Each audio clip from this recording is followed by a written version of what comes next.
ઘોઘા તાલુકાના 6 ગામની વિકટ સમસ્યા અંગે કલેક્ટરને આવેદનપત્ર આપવામાં આવ્યું હતું। કેબીસી ન્યૂઝ મારફત વિગતવાર સમાચાર જણાવે કે ગતરોજ આમ આદમી પાર્ટી ભાવનગર શહેર સંગઠન દ્વારા ઘોઘા તાલુકાના 6 ગામમાં પ્રશ્ન મુદ્દે ભાવનગર કલેક્ટરશ્રીને ગ્રામજનોને પડતી સમસ્યાના અનુસંધાને ભાવનગર શહેર તેમજ આમ આદમી પાર્ટીના પદાધિકારીઓ, national joint secretary Rajubhai Solanki, શહેર પ્રમુખ ઘનશ્યામભાઈ પટેલ, પ્રદેશ જોઈન્ટ સેક્રેટરી ખુમાનસિંહ ગોહિલ, प्रदेश उपाध्यक्ष गिरधरभाई पड़ाया, पश्चिम 105 प्रभारी कमलेशभाई सोलंकी, उपप्रमुख डीएन मारू, शहर महिला प्रमुख टीनाबेन सोलंकी, मुस्तकभाई मेघाणी, भट्ट साहेब, करशनभाई सोढ़ा, गोविंदभाई सरवैया, नरेशभाई राठौड़, मनुभाई सोलंकी તેમજ આમ આદમી પાર્ટીના ભાવનગરના હોદ્દેદારો અને કાર્યકર્તા દ્વારા આવેદનપત્ર પાઠવવામાં આવ્યું હતું।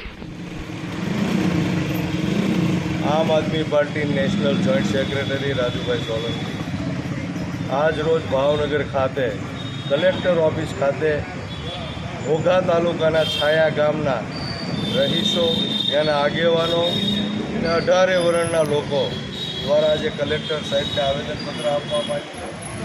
કારણ કે છેલ્લા ઘણા સમયથી ઘોઘા તાલુકાના છાયા ગામે છાયા ગ્રામ પંચાયતની જગ્યાની અંદર સરકાર દ્વારા, પ્રશાસન દ્વારા ખનીજ માટે, ભળિયા માટે, ક્રશર માટે જે મંજૂરીઓ આપવામાં આવી છે, 6 થી 8 લોકોને આવી મંજૂરીઓ આપવામાં આવી છે, જેના લીધે આ ગામ અને આજુબાજુના ગામને ખૂબ જ મોટા પ્રમાણમાં નુકસાન થાય છે।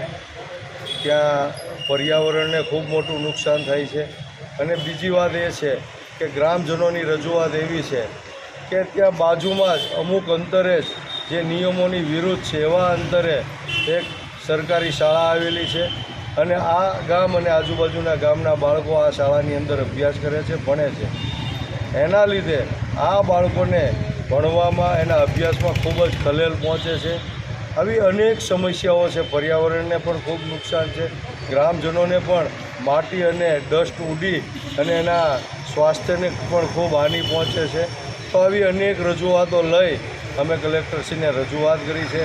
આમાં ખાસ કરીને આ ગામના સરપંચ, ગામના આગેવાનો અને આમ આદમી પાર્ટી શહેર સંગઠનની ટીમ, શહેર પ્રમુખ અને મહિલા પ્રમુખ પણ આ આવેદનપત્ર આપવા માટે જોડાયા હતા અને કલેક્ટર સાહેબે અમને સાંભળી અને આવનારા દિવસોમાં યોગ્ય અને તપાસ કરી અને યોગ્ય નિર્ણય કરવાની ખાતરી આપી છે।